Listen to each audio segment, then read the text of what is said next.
What is happening, everyone? It's your boy PJ May, the Flexibility Maestro, and today I wanted to share with you what I would consider to be one of the best stretches for tight hips. And when I say tight hips, I'm referring very specifically to the hip capsule, where those tendons, ligaments, and deep hip rotator muscles are. So this isn't meant to help open up your groin, your hamstrings, your hip flexors, but what it is going to do is help you develop more strength and mobility in the hip capsule itself, so that you can keep your hips healthy and functioning better. Because for most people, this area is very tight, weak, and underdeveloped, especially if you find yourself doing a lot of sitting or driving throughout the week, or if you're a martial artist who's throwing a lot of kicks, because those are the muscles that are responsible for contracting and shortening in order to turn your hips over in your kicks. So if you're consistently shortening that musculature and you're not contrasting that with a lengthening stimulus, it becomes very easy for those muscles to tighten up and lose access to a lot of range of motion.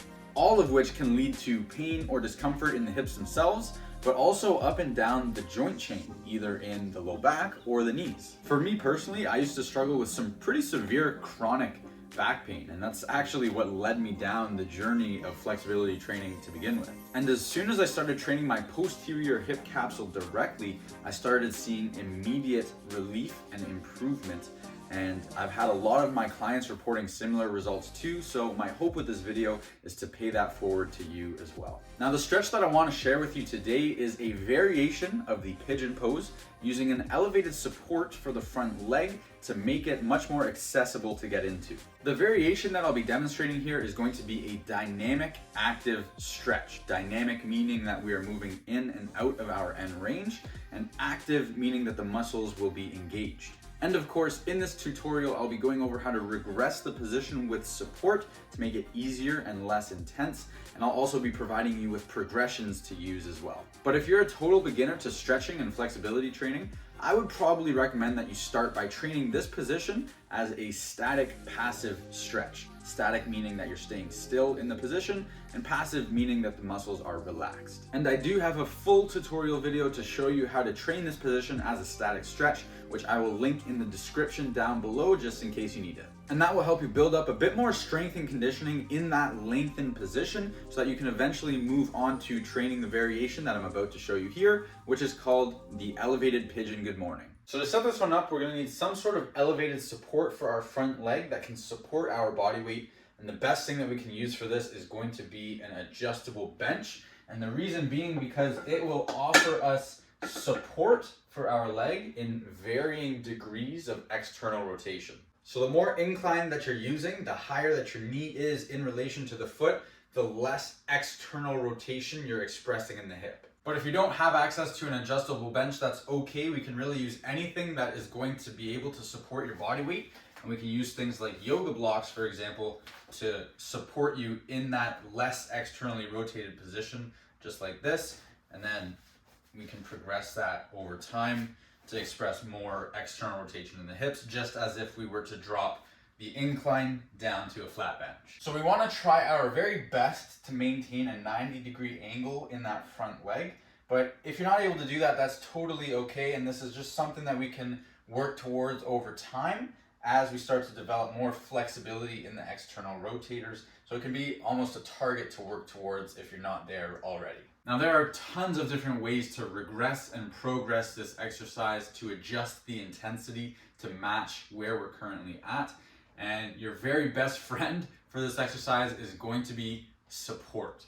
So there are three main ways that we can support ourselves in this position. And the first, which I already kind of went over, is just supporting our knee up higher in relation to the foot so that we're working through less external rotation.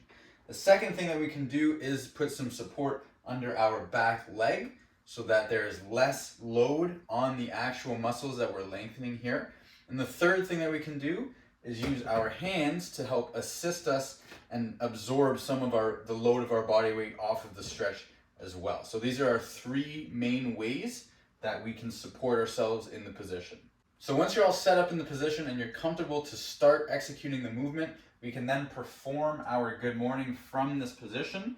And the idea is to try and maintain an anterior pelvic tilt, or in other words, an arch in the low back as you lean forwards.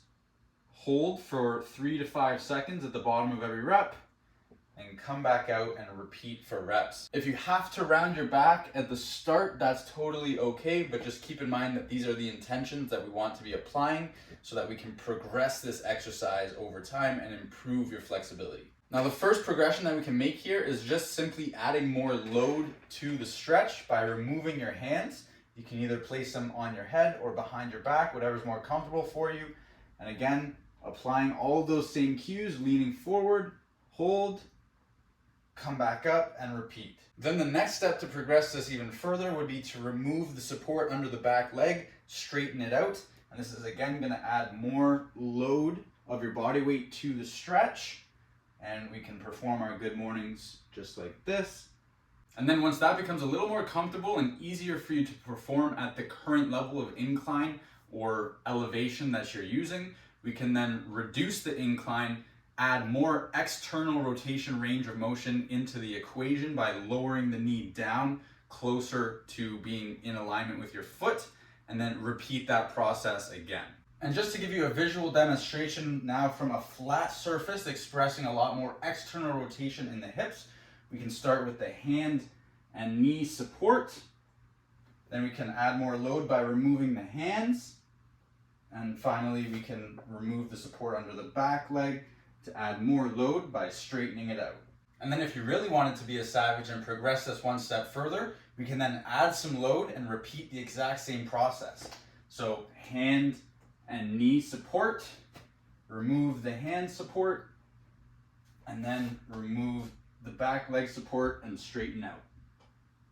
Now, when it comes to integrating this stretching exercise into your training sessions, I find it best to use it as an accessory exercise in your lower body sessions. For example, after some heavy squats, deadlifts, glute bridges, things like that. But it can obviously be done on its own too. I'd recommend going for 3 to 5 sets of 5 to 8 reps on each side and holding the stretch for 3 to 5 seconds at the bottom of every rep.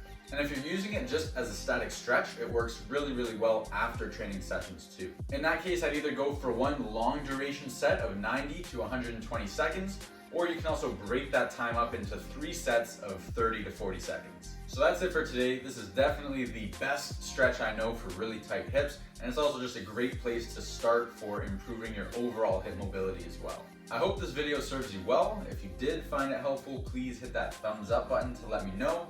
Right next to it, you will see the subscribe button, so be sure to smash that if you're looking for more flexibility content just like this. And of course, if you have any questions or just thoughts that you'd like to share, please let me know in the comment section below. I'm looking forward to seeing you in the next video.